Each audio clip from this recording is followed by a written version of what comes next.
सच्चा प्रेम बहुत मुश्किल से मिलता है, क्योंकि आज के स्वार्थ से परिपूर्ण जीवन में दुनिया में सच्चे प्रेम का महत्व रह ही नहीं जाता।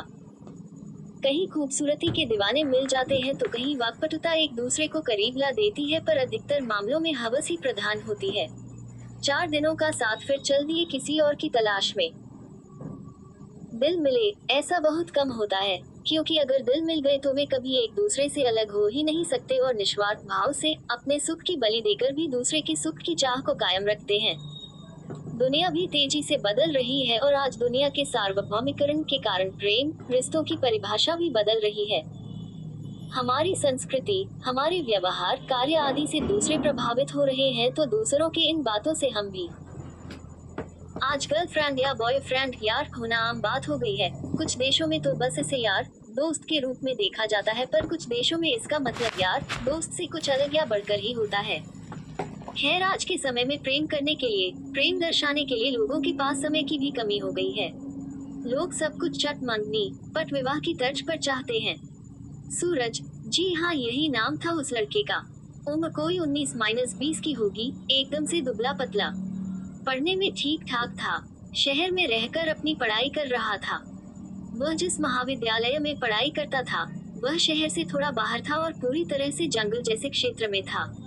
वह अपने महाविद्यालय के ही हॉस्टल में रहता था। वह जिस हॉस्टल में रहता था वह 5 मंजिला था। सूरज का कमरा चौथी मंजिल पर था। कभी अगर वह भूलवश अपने कमरे की खिड़कियां या दरवाजे को खुला छोड़ देता तो बंदर, गिलहरी आदि उनके कमरे में आ जाते। सूरज प्रतिदिन शाम को लगभग 5 बजे अपने कमरे से बाहर निकलकर बालकनी में बैठकर हारमोनियम बजाता और गुनगुनाता। उसे प्रकृति की गोद में होने का एहसास होता, जिससे उसके चेहरे पर बराबर प्रसन्नता छाई रहती और पढ़ने में भी खूब मन लगता।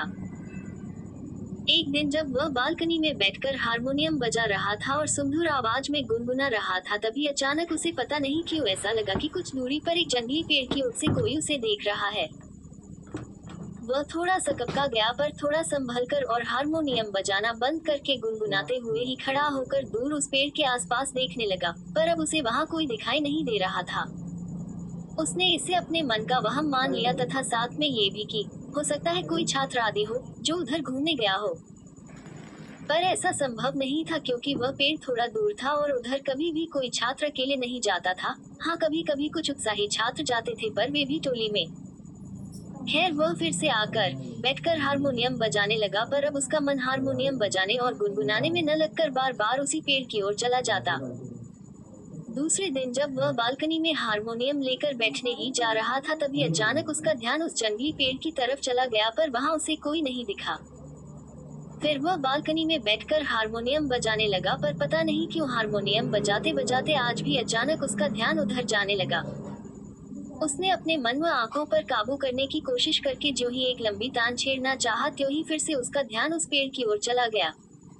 हाँ, वहां अब कोई तो दिखाई दिया जो थोड़ा सा पेड़ की आड़ में होकर इसके तरफ ही शायद देख रहा था।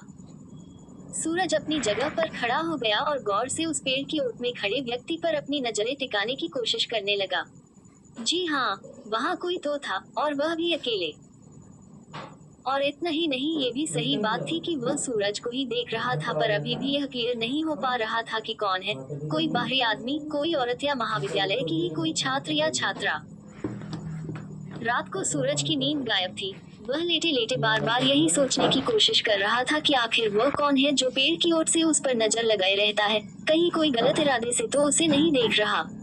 बहुत सारे अनर्गल सवाल भी अब उसके जेहन में आने लगे थे। खैर, कैसे भी करके सुबह में उसे हल्की सी नींद आई, पर लगभग 7 बजे उसके बगल वाले कमरे में रहने वाले बच्चे ने से हाँक लगाकर उसे जगा दिया। उसे कुछ काम था। सूरज जगकर अपने दरवाजे की किवाड़ खोला और उस बच्चे द्वारा कुछ मांगने पर उसे दे दिया। फिर वह जम्भाए लेते हुए बालकनी में आ गया।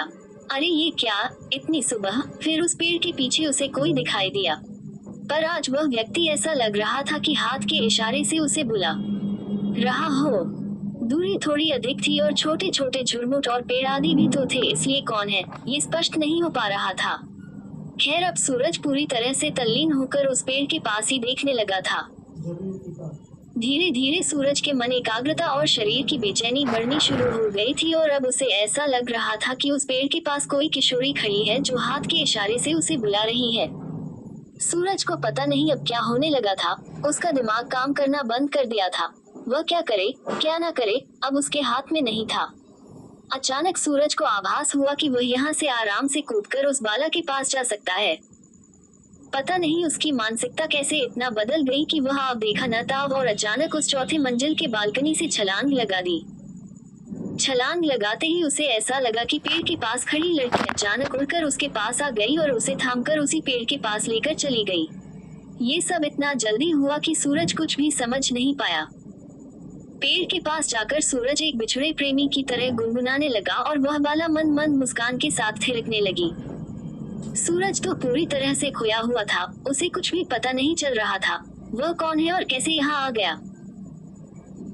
खैर, सूरज को कूदते हुए उसके बगल वाले कमरे के लड़के ने देख लिया था, जो नहाने के बाद तौलिया सूखने के लिए डालने के लिए अपने कमरे से बाहर आया था। पर वह बेहोशी हालत में था, क्योंकि उसने कूदने के बाद सूरज को उड़ते हुए उस पेड़ के पास जाता देख लिया था। उसे अपनी आंखों पर विश्वास ही नहीं हो रहा था, क्योंकि उसने जो देखा था वह बस काल्पनिकता में ही संभव था। खैर, उसने हिम्मत करके आसपास के कमरों के छात्रों को ये बात बताई और फिर उन छात्रों ने एक चपरासी को लेकर उस पेड़ के पास जाने का निश्चय किया। उस पेड़ के पास पहुंचकर छात्रों ने देखा कि सूरज तो प्रसन्न मन से गाए जा रहा था, पर उसके हाव भाव से ऐसा लग रहा था कि वह गाना अकेले नहीं किसी और के साथ गा रहा है। छात्रों को वहां देखकर भी सूरज पर कोई असर नहीं हुआ। वह इन लोगों से बेखबर गाए जा रहा था।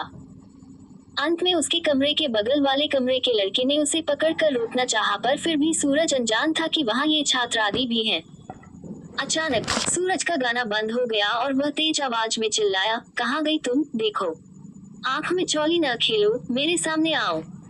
इसके बाद एक दो और छात्रों ने सूरज को पकड़कर वहाँ बैठाने की कोशिश करने लगे, पर सूरज तो बस चिल्लाए जा रहा था, कहाँ गई तुम? अचानक चपरासी ने वहीं किसी पौधे के एक दो पत्तों को तोड़कर मसला और उसे सूरज को सूंघा दिया। सूरज तो बहुत ही जोर की छींक आए और वह होश में आने लगा था। वह कौन है, अब उसे इसका भान हो चुका था। उसे वहां अपने को पाकर बहुत हैरानी हुई। फिर उन छात्रों से पूछने लगा कि हम लोग यहाँ कब आ गए? मैं तो अपनी बालकनी में था, फिर यहाँ कैसे? फिर उसे थोड़ा सा याद आया कि वह तो बालकनी से कूदा था और कोई बाला उसे यहाँ आई थी, पर उसने कुछ बोला नहीं। खैर, छात्रों ने उसे चलने के लिए कहा और साथ ही यह भी कहा कि बस ऐसे ही आ गए थे, तुमने ही तो चलने के लिए कहा था। फिर छात्रों ने उसे बातों में उलझा लिया और उसके प्रश्नों का जवाब ठीक से न देकर घुमा दिए। खैर, अब दोनों एक दूसरे यानी छात्र और सूरज से कुछ छिपा रहे थे। सूरज उन छात्रों के साथ हॉस्टल में आया। सभी लगभग घंटों तक बैठे रहे, कोई पढ़ने नहीं गया। चपरासी भी सूरज के कमरे में ही बैठा था। वह कुछ कहना चाह रहा था पर कह नहीं पा रहा था। अंत में उसने अपने आप को रोक नहीं पाया और वहां बैठे सभी छात्रों से कहा कि उस पेड़ के पास कोई आत्मा है। इसका उसे भी एहसास है, पर वह आत्मा कभी उसके सामने तो नहीं आई, न कभी उसका कुछ बुरा ही हुआ, पर आत्मा जरूर है। इसका उसे कई बार आभास हो चुका है।